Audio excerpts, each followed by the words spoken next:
दुनिया का रिचेस्ट आदमी पता है कौन है? Elon Musk. ये दुनिया का पहला रिचेस्ट आदमी नहीं है, इससे पहले कोई और था। वो कौन था? Bill Gates. बिल गेट्स से भी पहले कोई और था।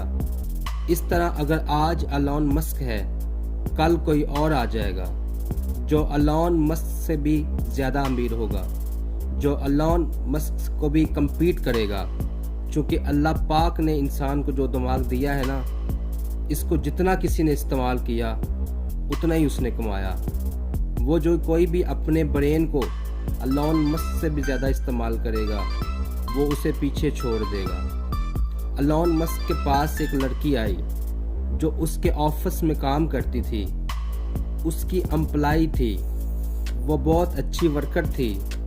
तो वो आकर एलन मस्क को कहती है कि मैं जॉब छोड़ना चाहती हूँ, I want to resign from my job. अब एलन मस्क ने क्या किया? दुनिया का रिचेस्ट आदमी ने उसका रेजिग्नेशन लेटर अपने पास रख लिया।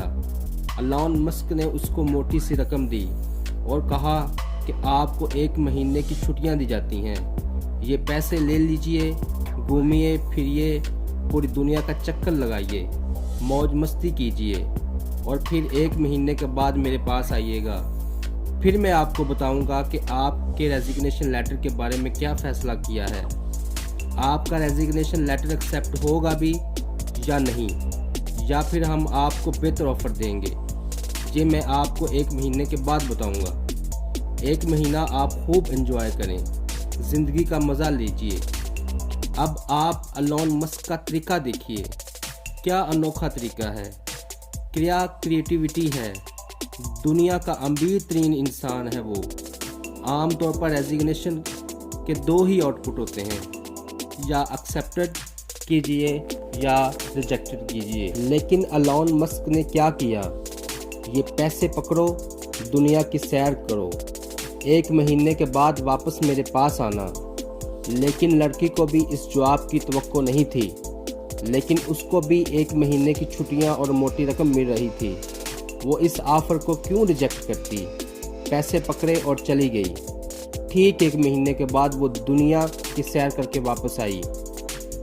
तो एलन मस्क ने उसके रेजिग्नेशन पर लिखा एक्सेप्टेड और कहा कि आप जाइए, आप जा सकती हैं। एलन मस्क ने इतना पैसा क्यों खर्च किया?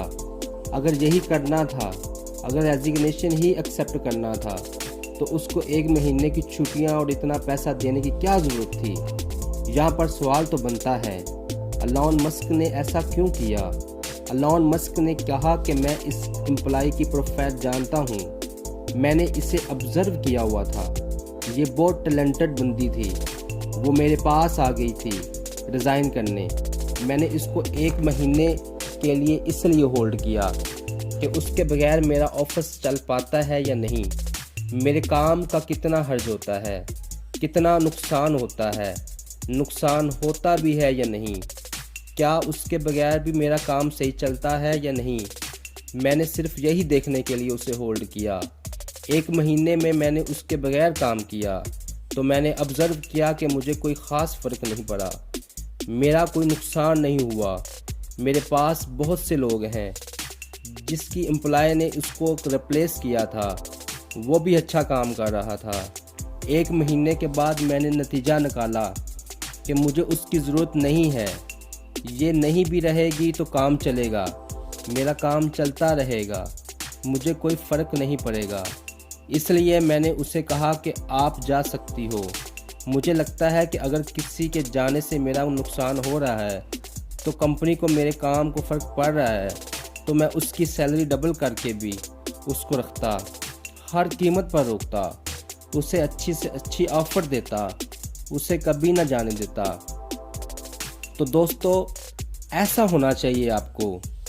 आपके होने या ना होने से फ़र्क पड़े, आप अपने आप को ऐसा बनाएं, जहां भी आप जाएं अपनी छाप छोड़ें। आपकी मौजूदगी से फ़र्क पड़े, ना होने से आपकी कमी महसूस हो।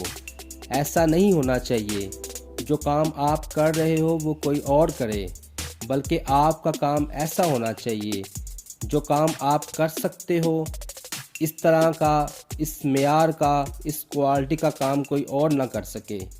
अपने आप को ऐसा बनाएं, अगर एक ही दिन आप ऑफिस ना जाए तो पूरा ऑफिस हिल जाए।